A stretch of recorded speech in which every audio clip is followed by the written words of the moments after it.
வாங்க சம்பா ஜோசியம் கட்டம் ஜோசியம் எல்லாமே பார்க்குறோம் வாங்க. எனக்கு நீங்க பாப்பீங்க ஜோசியம். இங்கே வந்து உட்காருங்கம்மா, உங்களுக்கு நான் பார்க்குறேன். ஓகே. யாருக்கு பார்க்கணும்? உங்களுக்கு பார்க்கணுமா இல்லைன்னா உங்கள் ஃப்ரெண்ட்ஸ்க்கு யாருன்னா பார்க்கணுமா? உங்கள் ஃப்ரெண்ட்ஸுக்கு பார்க்கணும். ஏன் உங்கள் ஃப்ரெண்டுக்கு பார்க்கணும்? ஏன்னா நான் ஸ்கூல் போனால் அவளை தான் பார்த்து எழுதுவேன். அதனால தான் அவள் நல்ல மார்க் இருக்காளா இல்லைன்னு எனக்கு தெரியணும்ல.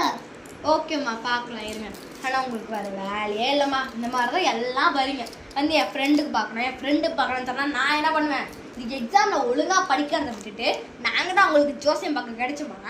இதில் வேறு சொல்கிறீங்க எனக்கு ஜோசியம் பார்ப்பீங்களான்னு வேறு. சரி பார்த்து சொல்கிறேன். நான் முட்டை மார்க் எடுத்தாலாம் என் கையில் இருக்குல்லம்மா. அவள் எல்லா எக்ஸாம்லேயும் முட்டை மார்க் எடுப்பான். ஏன் அப்படி? ஏன்னா அவள் தான் அந்த படிக்கிறதே இல்லை, நல்லா ஃபோன் பார்த்துட்டு இருக்கான். உங்களுக்கு நான் டிப்ஸ் சொல்கிறேன் எக்ஸாம் நல்ல மார்க் எடுக்கிறது. ஓகேங்களா?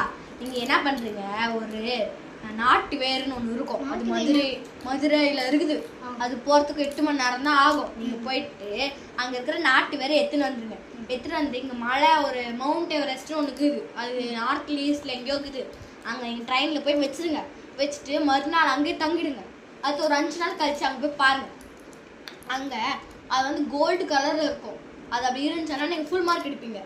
அப்படி இல்லை அப்படின்னா வந்து நீங்கள் முட்டை மார்க் எடுப்பீங்க. இதை பார்த்துட்டு என்கிட்ட வந்து சொல்லுங்கள். ஓகேங்களா? ஓகே. அது வந்து கருப்பாக இருந்துச்சுங்களா? அப்போனா நீங்கள் எக்ஸாமில் வந்து முட்டை மார்க் எடுப்பீங்கன்னு அர்த்தம். சரி நான் உங்களுக்கு ஒரு இன்னொரு டிப்ஸ் சொல்கிறேன். என்னன்னா நீங்கள் என்ன பண்ணுறீங்க, அந்த அந்த காரக்கொடின்னு ஒன்று இருக்குது. அங்கே வந்து ஒரு மரம் இருக்கும். அந்த மரத்தில் வந்து நிறைய ஆப்பிள் இருக்கும். ஓகேங்களா?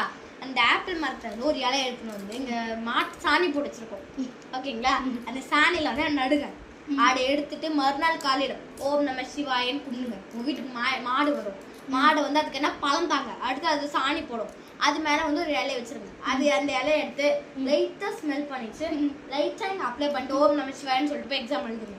நல்லா மார்க் வரும். இதை பார்த்துட்டு என்கிட்ட அதை சொல்லுங்கள். பார்க்கலாம் நெக்ஸ்ட் வீக். நீங்க சொல்லுங்க இவ்வளவு சந்தோஷமா இருக்கு. என்ன இவ்வளவு இன்னும் சந்தோஷமா இருக்கு பாப்பா?